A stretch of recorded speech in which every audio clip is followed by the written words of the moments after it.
Hello, y'all. Okay, welcome to my podcast. Thank you for joining me.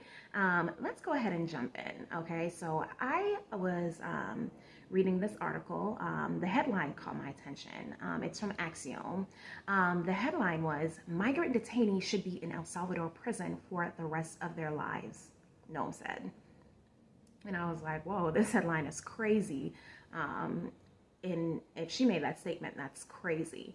Okay, so the article was talking about the controversy surrounding U.S. government use of the Alien Enemies Act of 1798 to deport alleged members of the Venezuelan gang Tren de Agua, okay, to a maximum security prison in El Salvador. The Alien Enemies Act is U.S. federal law that allows the government to detain and deport non-citizens who are deemed to be enemies during time of war or national emergencies. So I guess this is considered a time of emergency. The Homeland Security Secretary, Kristi Noem, she stated that more than 200 migrants sent to the prison should stay there for the rest of their lives, despite concern that many of them had no criminal records. Okay, so in the article, the Supreme Court signaled that these detainees should have some way, to challenge their removal, and that immigration agents' decision should be based on like a rubric, an eight-point rubric. They says to identify gang members and deport them. So there is said that if they're identified as enemies of the U.S., then they should be deported. If not, then of course give them an opportunity to fight against their removal.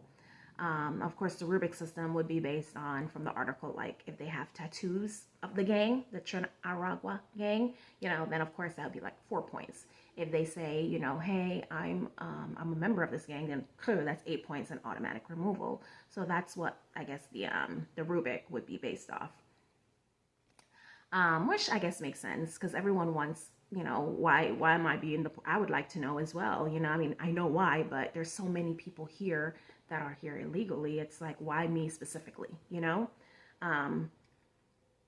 the article, it says a fellow at the American Immigration Council stated that there aren't any U.S. immigration or criminal laws that would permit imprisoning the detainees without court decisions, especially at the U.S. expense. Okay, because if they were to think about it, if they were to do this for the rest of their lives, we would have to pay that. The taxpayers here, we're the one that's funding that. So imagine keeping them in this prison in El Salvador for the rest of their lives, right? Even the statement, as I'm saying it, it doesn't even make any sense. Because I'm thinking there's so many people that, there's so many people that they're sending to these prisons, and a lot of these people, they aren't criminals, not to the extent of, immigrant. Because I know when you come here illegally, when you come to the U.S. illegally, then, that's a criminal act. But I don't think it's a criminal act that gets life imprisonment. That's life imprisonment. Shoot, I've seen stories of murderers that don't even get life imprisonment. Murderers, they're not getting you were known to murder that person and you didn't get life imprisonment. And then here's somebody who just may come here, to change their lives, trying to feed their families. Their families may be sick. They're coming. Some of these people are coming from countries with deplorable conditions. It's crazy where they're coming from. And, they almost died to come here to make a better life for themselves. And they're not causing anyone any harm, like any physical harm, emotional harm, any like harm that can be seen and noticeable. They're just trying to, some of them even pay taxes. I've learned that some of them, they're able to get an EIN number and able to pay taxes. So, to just up and deport someone without giving them that right, I'm glad the Supreme Court, is, at least have something to say about that. Yeah. My goodness. Anyways, and I guess I jot down here that I did want to mention, there's a man, Abrego Abego Garcia. He's a Maryland man. He was deported, and I know you've probably seen this in the news. He was deported, and he was wrongfully deported, and his family was like, trying to fight for him to come back, and no one was listening. And I guess Trump said that he would not have him come back, even though it was proven that he was wrongfully, detained and sent to this prison. And I guess finally, the Supreme Court says, no, you'll have to, tell Trump, you'll have to facilitate a way to return him. The article mentioned, article that I read previously, it mentioned they didn't actually say how, or if he was supposed to be returned back to the U.S. or not. It just said that, the Supreme Court had to step in and says, no, that was wrong. Trump had to facilitate a return from him out of the prison, which is just crazy because Trump could have done that. He just didn't want to be wrong when it was proven that he was wrongfully detained. And there are so many people, you've heard of immigration stuff lately. There's so many people that are being, with green card, because I know I did a thing about that. They have their green card, so they're here legally, and, they're being detained and deported. So it just, a lot of this immigration stuff does not make any sense, especially for some of these people that are just trying to make a living and trying to send it back to their family. Like, there has to be, as this article said, a rubric. I'm glad the judge, that they're saying, there has to be some type of rubric as to how this goes down. No, or is it no? However you say this, no, ma'am. They cannot stay in prison for the rest of their lives. That doesn't even make any sense. Can you imagine if this was you or your family? Would you like your family to be detained in some country and someone told them that, I'm going to let you stay here for the rest of your life because you came here? There's a lot of people, there's students here illegally. Students, they were on a student visa and the student visa ended. They're still working, and they've started a life and they've overstayed, I'm sure they know they overstayed, but they're thinking, let me keep on the up and up, do what I'm supposed to do. Some of them may say, I'm just going to wait it out a year, and they're actively working to try to fix the situation while they're here. It's just their visa is up. So they're actually doing stuff to fix the situation. And can you imagine somebody take them up, somebody who's never done anything, throw them in a prison and say, hey, I want you to stay here for the rest of your life because you break our law and came into our country. And by George, you were just busy working hard and doing, stuff that you're supposed to do. I know you were trying to get your visa. I know you were trying to stay here longer and you were doing all the right things to stay here longer, but you shouldn't have broke that one law of overstaying, that is insane to me.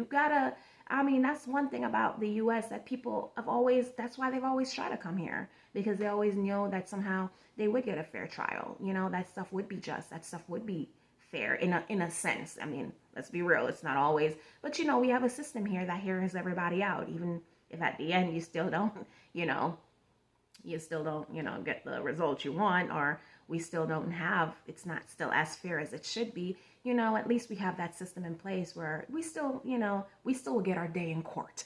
Everybody gets their day in court. You still get that.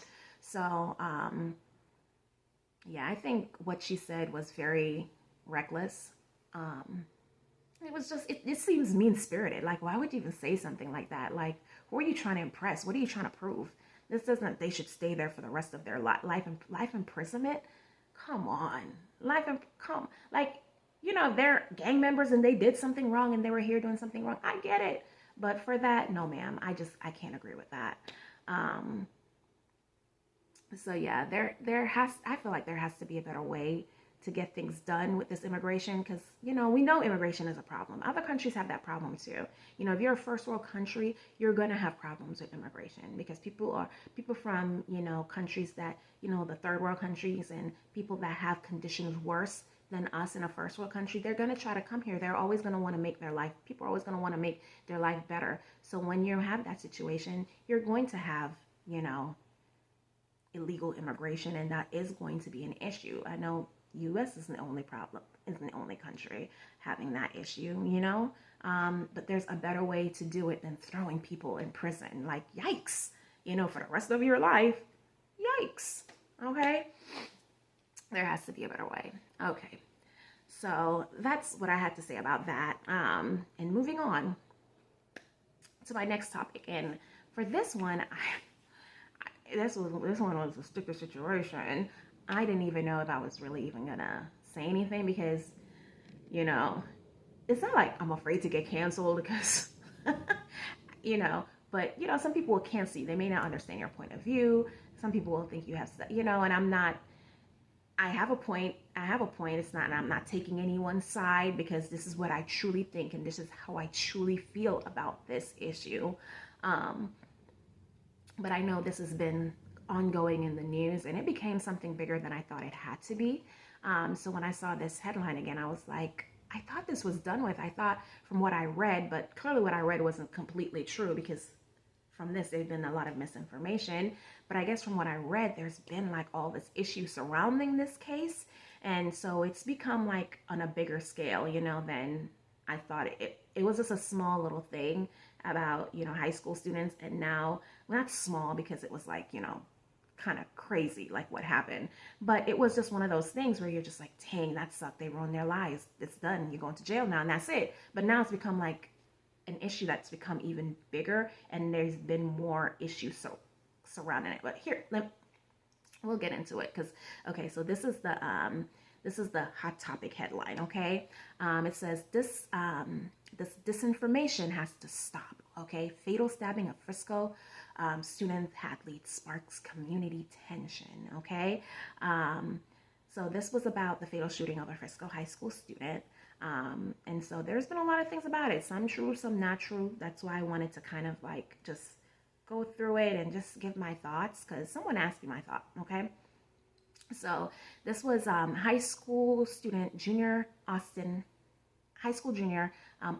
Metcalf was fatally stabbed during an interscholastic league track and field event in Frisco, Texas. Okay, the suspect was another student, Carmelo Anthony.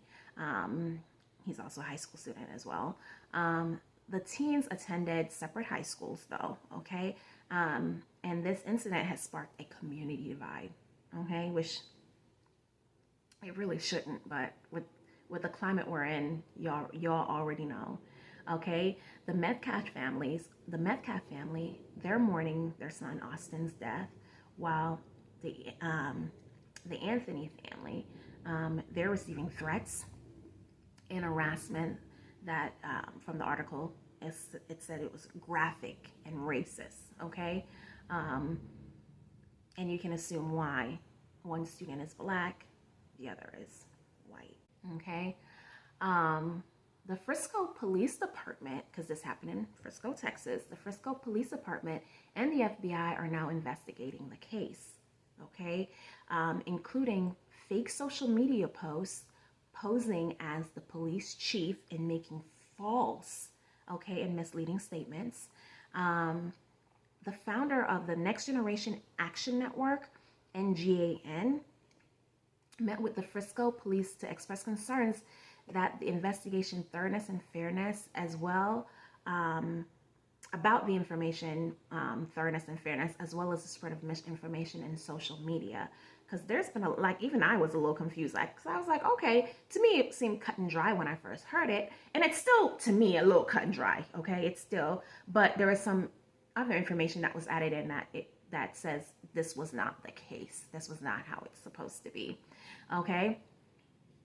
And then adding more fuel to the fire, y'all, is there's a fundraiser now for the suspect, Anthony, that has raised nearly $300,000, okay, for the Anthony's family, okay?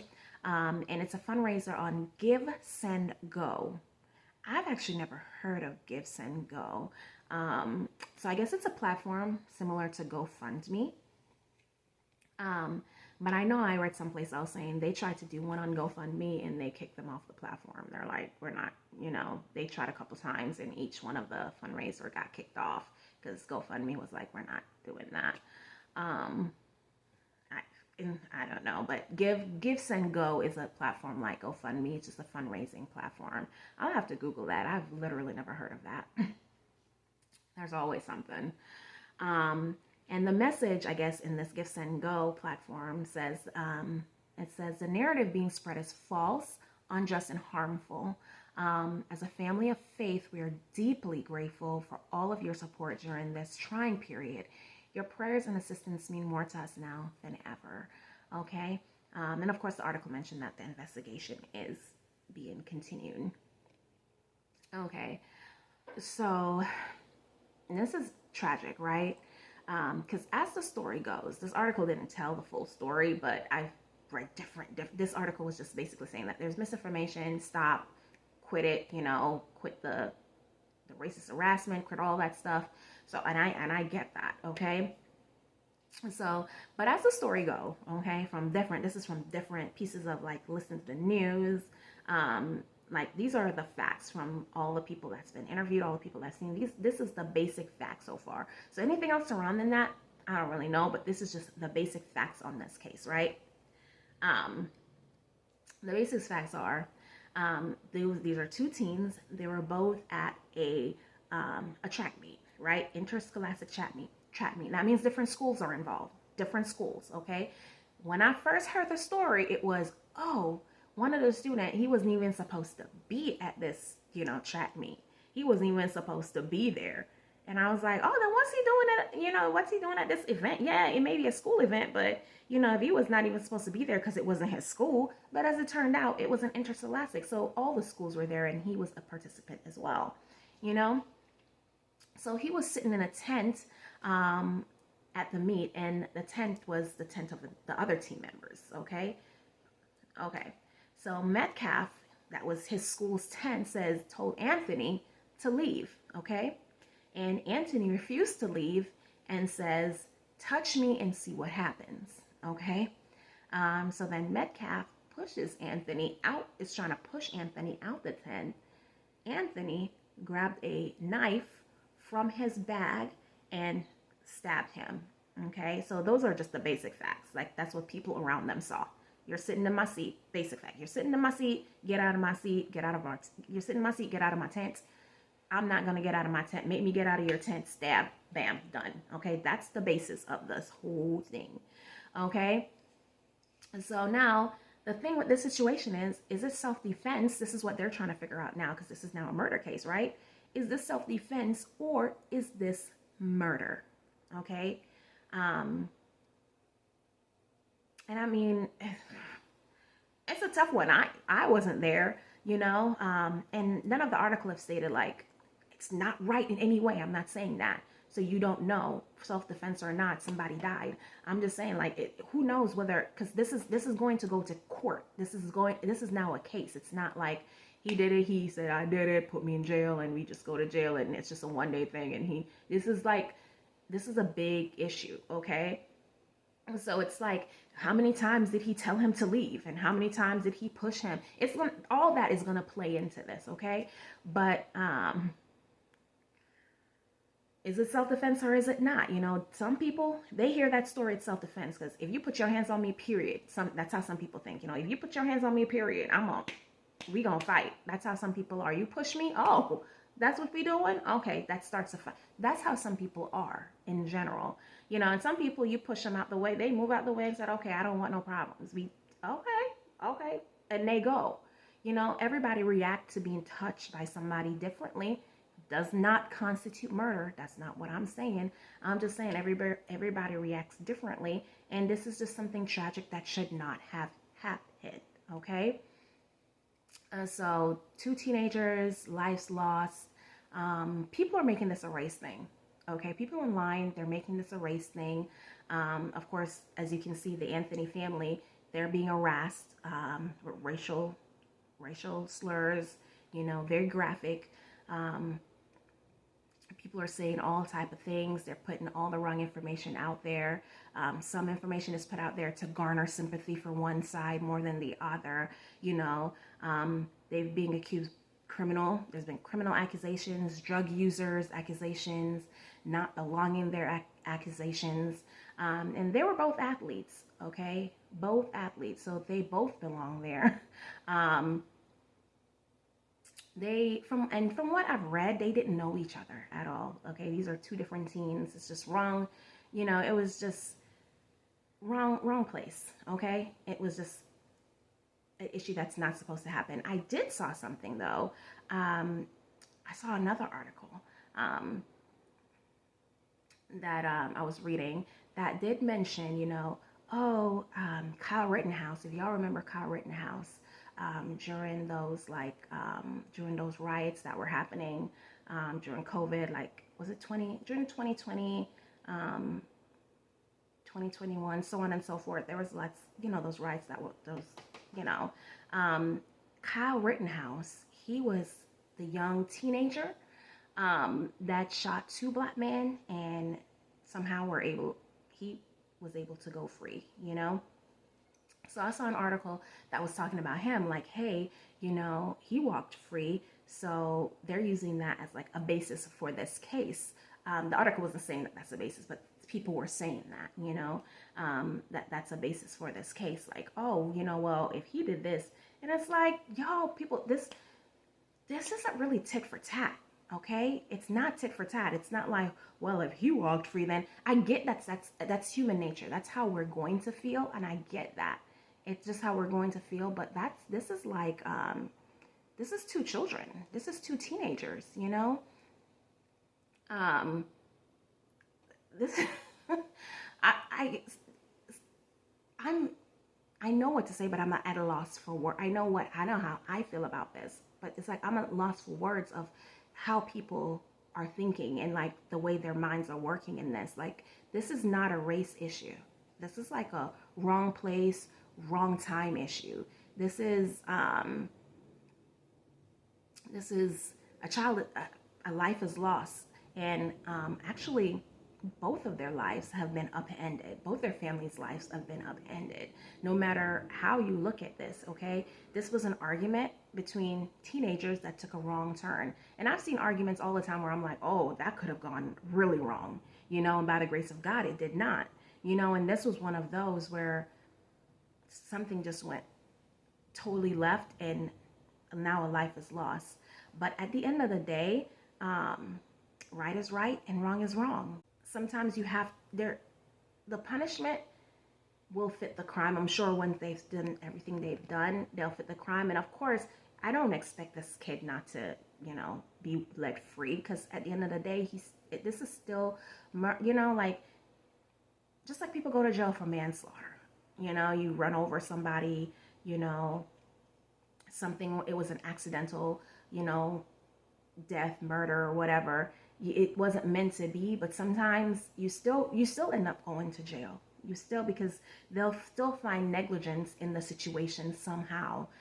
So some people still end up going to jail for certain things that even though it was not meant to be that way, this crime was still committed. Like, you may have punched someone and all of a sudden you punch them, they knock over and they die, even though they hit you first. Unfortunately, yes, it was self-defense, but at the end of the day, something greater happened that you're at fault for. Sometimes we don't mean to do things and it end up happening, and we still just got to take the responsibility because one action led to another. And that's unfortunate, and it's so sad.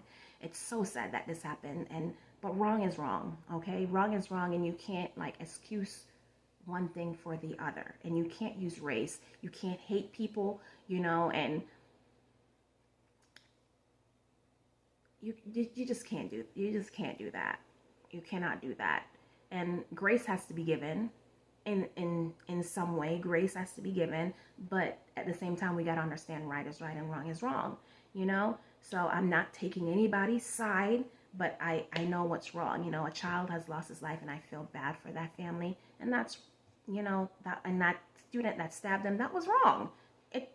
It's just plain and simple. But that doesn't mean that I can't see the other side. That doesn't mean that I can't see the pain that the other family is going through. That doesn't mean that I can't understand, like, man, somebody hit me and I tried to fight back, but I went too far, that doesn't mean I can't understand that as well. I can see both sides and I can see what's wrong. I'm not going to put race into it. So take race out of it, take all this hate out of it, and look at the situation for what it is. We can't go back and fix other people's situation, but we can't base this new situation. I understand we want to base this new situation off of another, like, oh, well, Rittenhouse got away with it, then this. No, okay? Right is right, wrong is wrong. And I hope I know not everybody look at it that way, and that's fine, but that's just how I view it, That's what I have to say about that. All right, so I just have one more little thing to say. Okay, thank y'all for continuing to listen. I just have one more thing to say, and okay, so this one is on the lighter side, but I like watching reality TV, and I like watching stuff on YouTube, okay? And YouTube has reality TV stuff, and just I like watching stuff. Like I like watching the game shows and the dating shows and all that. There is a dating show on YouTube that I like to watch. It's called Pop the Balloon, and Pop the Balloon has like they have a really good platform, okay? Like people love watching the show, and I love watching the show. As soon as it comes up, I'm subscribed to them, and as soon as they pop up, I don't watch it immediately because sometimes I just don't have the time, but I always put it to my, save to watch later, so that way, when I'm getting ready, when I'm doing things, I can put it on and I can watch it, within that same week or whatever. So Pop the Balloon is by Arlette Amuli, and it's produced by her husband BM, okay? And their show does really, really well. Like they'll have like 1 million views. By the time they post it, like a day later, they'll have like 1 million views, okay? So they do really, really well. People love this show. I've seen, different version of this show that people try to do, and even those different versions, they do well also, So the premise of the show is, they'll have like a contestant come out, and then they'll have, opposite gender, like kind of in a lineup that they get to kind of choose from, and they'll each have a balloon. And then if the person like what they hear, they won't pop the balloon from that person. But if they don't like what they hear from each of the people in the lineup, then the contestant will pop the balloon if you don't like what the person in the lineup is saying, and it's just a dating show. It's just, am I interested in you or not? They ask a series of questions depending on how you answer. If I don't like your answer, pop. If I like your answer, you get to keep it, okay? So that's the whole concept of the show. So they've done so well that Netflix has now asked them to, produce a show, a similar show on Netflix. So I watched it yesterday, and I have to say I was a little disappointed. Okay, like I like the show, and I like the concept that I like that Netflix was trying to do it, and I appreciate that, and I love that for this young couple that are doing their thing, because I really enjoy the YouTube show. But I was just a little disappointed at this version. It's going to be live streamed. So apparently, from what I saw, it's going to be live streamed every Thursday. So I'm hoping maybe this first one was just and then the next one, since this is live each time, I'm hoping next time I watch it, it'll be better. I'm hoping it'll be better, okay? Because the live version was just, man, it just did not have the same authenticity that the original show had. It just didn't have it, okay? So here's what I got from the show, okay? So they had Yvonne Orji, okay? She was she was a host of the show. And if you know, she's on Insecure. She's an actress.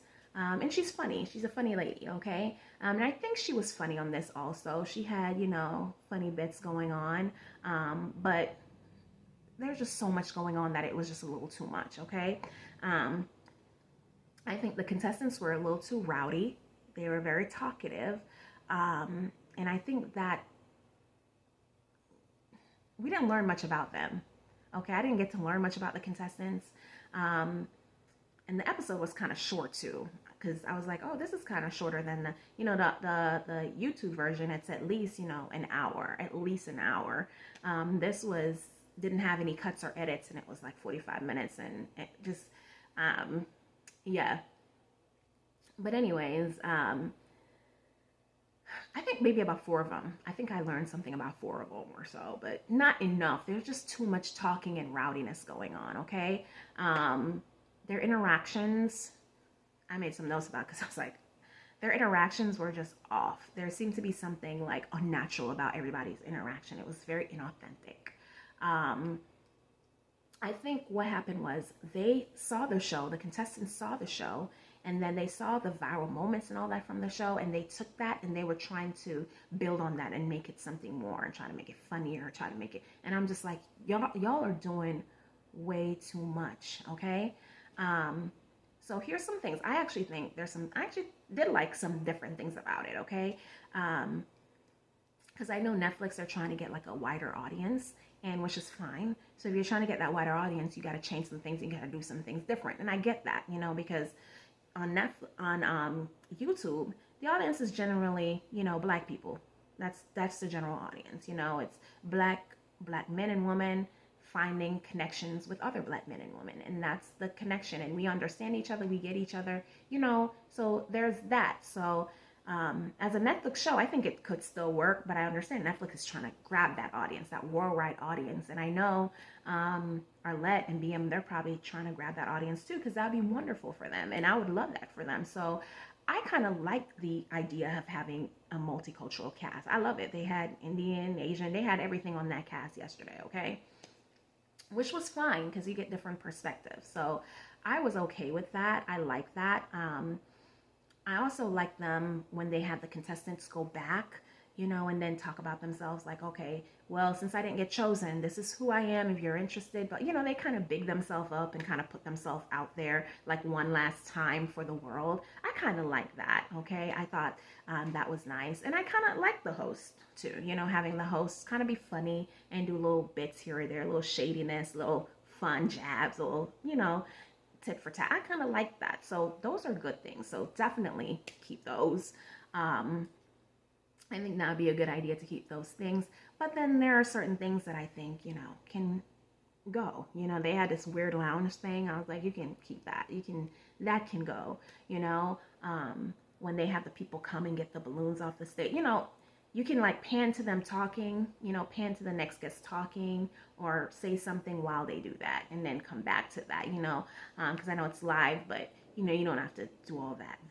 There's certain things that can change a little bit, but everything else, you can keep everything else. The way the show was authentically, you can keep those, keep everything else the way it is, because everything else actually worked, the lineup, the name, the contestants telling their name and age, them going through the lineup, less talking, have the contestants do less talking unless it's their turn to talk. Maybe if they all laughed together at something that was funny, but all the chitter chatter from everybody and the extraness, maybe keep that to like a very minimum, like let them know, keep it to a minimum. If you've seen the show, that's kept to a minimum to, deter from the disrespect, because stuff can get disrespectful real fast if everybody's chiming in. So leave that out. But I hope y'all are listening and definitely make a change, because this is a fun show, and I want to enjoy it, and I'd love to see them get that big platform that they deserve, because they deserve it. It's really good, and the concept is really cool. So that's all I have to say about that. But yeah, thank y'all for watching. I hope y'all have a wonderful day, and come back and listen to my next one. Okay, so I'll see y'all on the next one. Bye.